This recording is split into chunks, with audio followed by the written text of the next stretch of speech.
Келесі 922 есептің біріншісін шығарайық.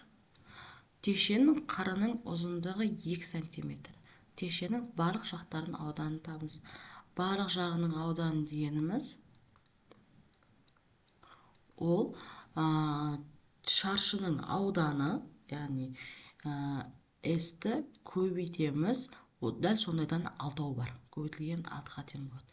Енді бірінші шаршының ауданын тауып алайық. Ол дегеніміз А-ның квадраты болады. Себебі барлық қабырғасы тең. А деп отқанымыз сонда бізде 2-ге тең, 2-ның квадраты сонда 4 см квадратқа тең. Енді апарып орнына қойық.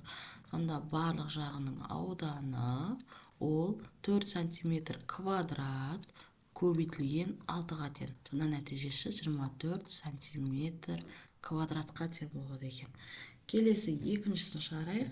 Екіншісінде бізде текшенің бір жақ ауданы 49 см квадрат берілген. Сонда S-тен 49 см квадрат табу керекпіз. Көлемін аудан табу формуласын жазайық. Ол дегеніміз А-ның квадраты. А-ның орнына қандай сандарды қойса 49 сағына теңеседі деген сөз. Сонда А-ның квадраты тең 49-ға дейік.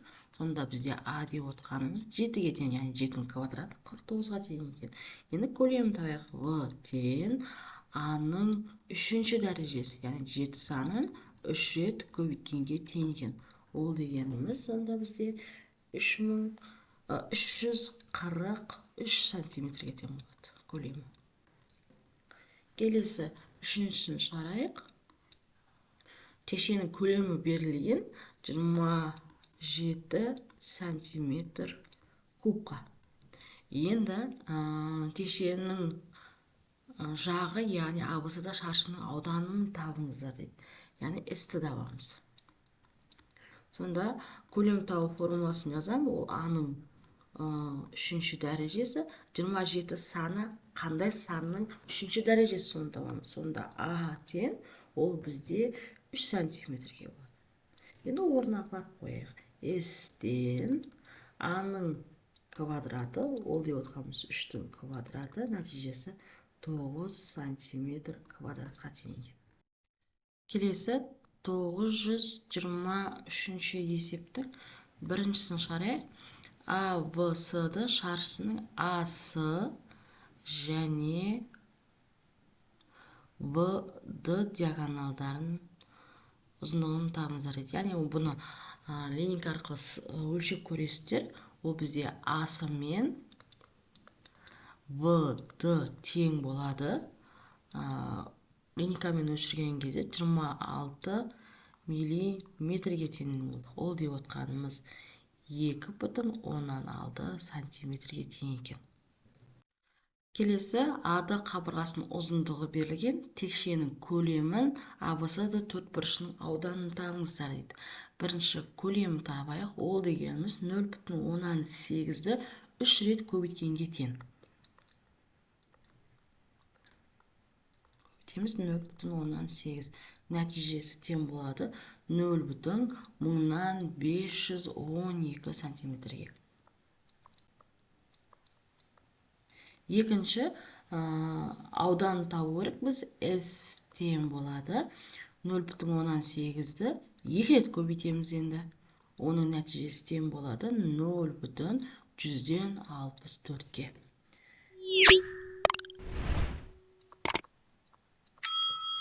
Келесі екіншісін шығарайық. Біріншісі деп белгілеп қойсам болады. Екіншісі көлемі ол 3 дециметрді 3 рет көбейткенге тең болады. Көбейтетін болсақ, 9-ды 3-ке көбейтетін болсақ, 27-ге тең болады. 27 дециметр. Ал ауданы тең 3-ті көбейтеміз 3-ке. Нәтижесі тең болады 9-ға. Келесі үшіншісін шығарайық. Көлемі тең 7-ден 5-ті көбейтеміз 3 рет. 7-ден 5. Так, көбейткенде нәтижесі 25, 25-ті 5-ке көбейтіп жіберетін болсақ, 125 болады. Ал бөлшектің бөлімінде 7-ні 3 рет көбейтетін болса, 343 кетен болады. Сонда 125 бөлшектің бөлімінде 343 кетен. Ал енді 2 рет көбейтетін болса, ауданы 7-тен 5 көбейтілген 7-тен 5 нәтижесі. Алымы 25-ке тең, бөлімі 49-ға тең. Сонда 49-дан, мына жерде енді өздеріңіз әдемі жазып аласыздар, 25-ке тең болады. Келесі 4-шісін шығарайық.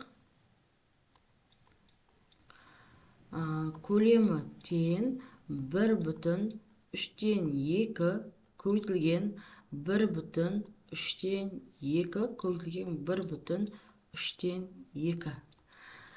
Бұл деп отқанымыз, яғни аралас санды бұрыс бөлшекке айналдырып жазып алуымыз керек. Сонда 3 көбейтетін болса 4, 5 болады. 5. Сонда 3-тен 5 санын 3 рет көбейткенге тең. Бөлшектің бөлімінде 27 болады, алымында 125 болады. Аралас санға айналдыратын болсақ, 4,27-тен 17-ге тең болады екен. Дециметр болады, Мына жерде өлшем бірліктерін жазуды ұмытпаңыздар. Куб болады, дециметр куб болады, ал квадрат болған, аудан тапқан кезде квадрат болады. С-тен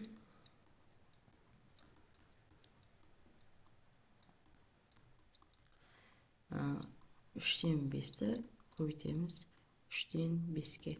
Ол деп отқанымыз 9 болады, алымда 25 болады. Ішінде бізде 3 рет бар. 9 болады. 3 рет емес, 2 рет бар екен. 18 7-ге тең болады.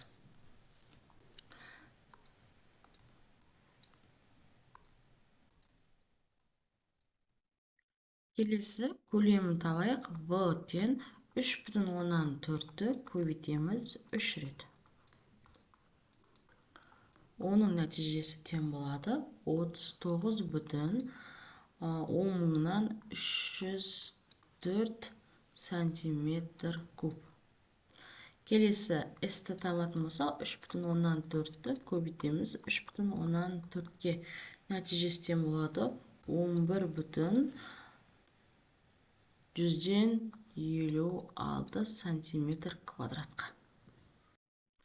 Келесі 924-ші есепте текшені құрастырып, әр текшеге атау беріңдер дейді. Мынау бізде құрастыратын болсақ, жазушылар текшесі деп атасақ болады. Тек қана жазушылар бейнелеген екен.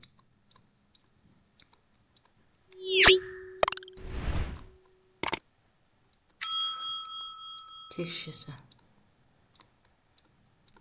Екінші бізде фигуралар текшесі десек болады.